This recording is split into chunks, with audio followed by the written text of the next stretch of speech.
over 1 million copies at the time. There are perhaps millions of people who in childhood enjoyed the delight of passing examinations with its help. People now in their 40s must remember Toda's book with nostalgia. These people may never forget the book's author, Josei Toda. But no one recognized the tall, middle-aged man, passenger on a dirty Yamate train with its windows broken here and there. In a corner of the carriage there was a group of craftsmen. They were arguing loudly about something. Toda listened eagerly to the argument. They were discussing incendiary bomb castings. The quality of the Yanks iron is great. I made a shovel from the shell of a bomb. What a thing, one of them said. Another said, Yes, I made a kitchen knife. It's good. You can make 10 knives from the shell of one bomb. What? 10? Not that many. 5 or 6 at most, said a small man who had been silent up to then. The maker of the kitchen knife replied, Yes, you can easily get 10.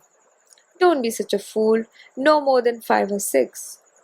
Yeah, you can get 10, absolutely. They seemed to disagree completely. Toda smiled. He wanted to praise the practical wisdom of making shovels and kitchen knives out of the enemy's incendiary bomb castings.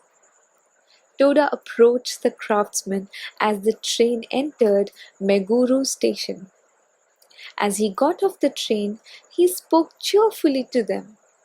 Well done, all of you, he added. Please produce as many shovels and knives as possible. The craftsmen seemed embarrassed and looked uneasily at each other. They had thought he was one of them, but they smiled when they found that he was a complete stranger. The train moved on. Seeing the man in his unlined kimono on the dim platform, the craftsman leaned out of the window crying, Sayonara, good night, and they waved vigorously. This unexpected approval from a stranger seemed to have inspired confidence in their own abilities. At Muguru station, Toda climbed the stairs he had not trodden for more than 2 years.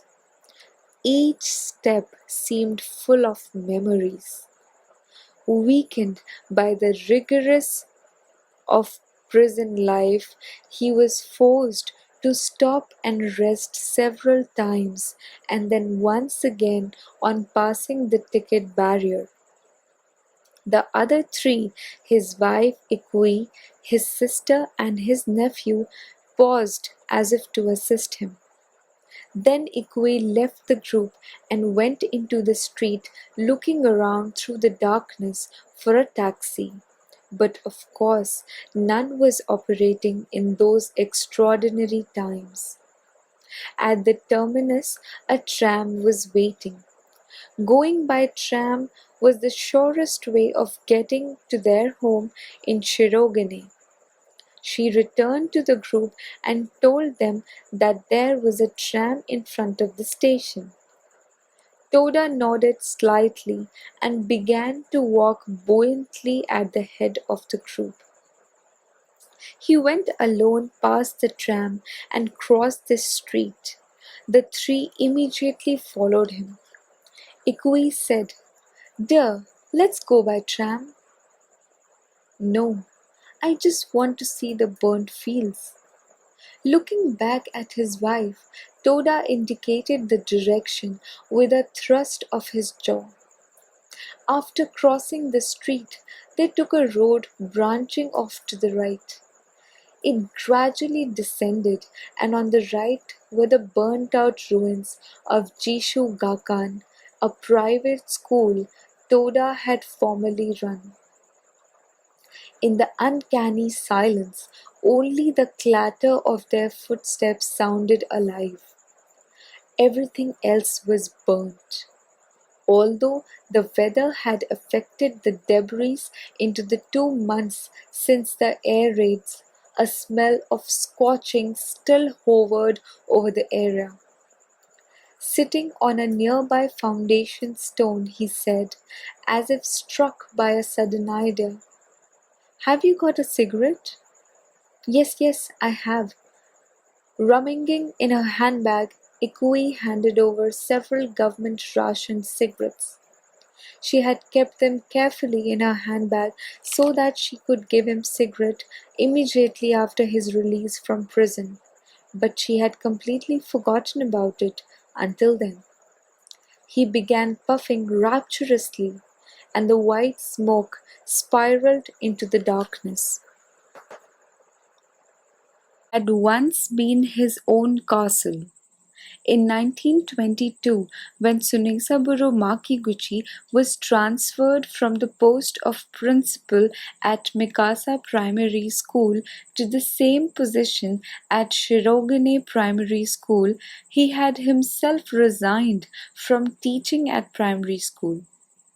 In the next year, 1923, he had opened a private school here under the name of Jishu Gakkai.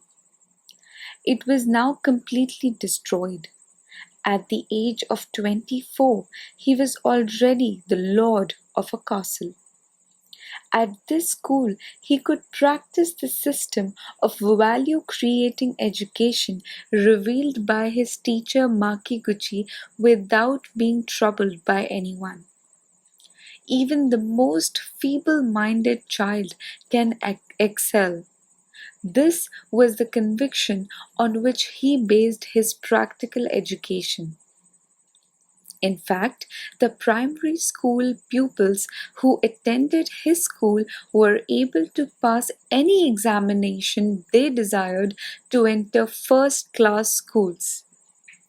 The rumor spread among the young boys and girls in the Shirogane district that daytime school was of little use and that they should go to his night school. The daytime schools, municipal elementary schools, were left far behind. Honest but incompetent teachers became enraged at hearing the name Jishu Gakkai. Their pupils were happily gathering every evening at the night school Jishu Gakkai. Daytime school gave only stereotyped lessons. However, the purpose of education is not to produce identical machines. The young teachers had forgotten that the importance, indeed the significance of education, lies in developing human beings. Children were sick and tired of teachers who never varied their lessons. In this sense, Toda's teaching method was a superb one. Appealing to the abundantly curious minds of children, he presented a mathematical concept from a concrete standpoint. By repeated reasoning, he was, without their being aware of it, able to lead them to an understanding of complex ideas. This method arouses interest and is completely reasonable. Children can enjoy the delights of study for themselves.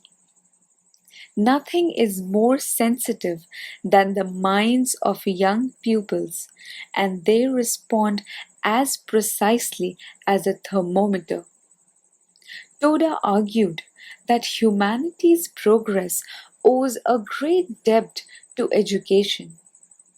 A teacher who develops original educational techniques based on sound educational principles can foster his pupils' abilities.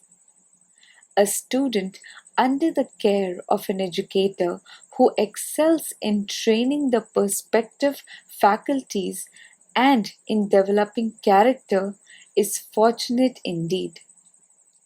He comes into the classroom with a happy smile, saying, "Hi, everybody." His mischievous boys rush to their seats and greet him with one voice, "Good evening!" Their eyes are shining with happy expectations of the interesting things which are going to happen that night. He begins speaking with a smile. "Do any of you want a dog?" All of a sudden, a hushed silence reigns in the room. "I'll give it to anyone who wants it." "Teacher, give it to me." "No, sir, give it to me." "I want it, sir." "Me too, sir." The whole room is in chaos. Looking around with a satisfied smile, he says, "Well, to whom shall I give it?" He turns lightly to the blackboard and picks up a piece of white chalk. In the center of the blackboard, he writes in large letters, "A dog," and asks the children, "What is this?" "A dog. This is a dog, isn't it?" "Yes." "Are you sure?" "Of course." "Then you may have him if you want." The children were confused for a moment, but soon a boy cries, "Get away! It's only letters!" The whole room bursts out laughing. Pointing to the letters of "a dog," he continues, "It must be a dog, and you may have it. It really is a dog." But of course, the children cannot have it. They cannot understand where the mistake is.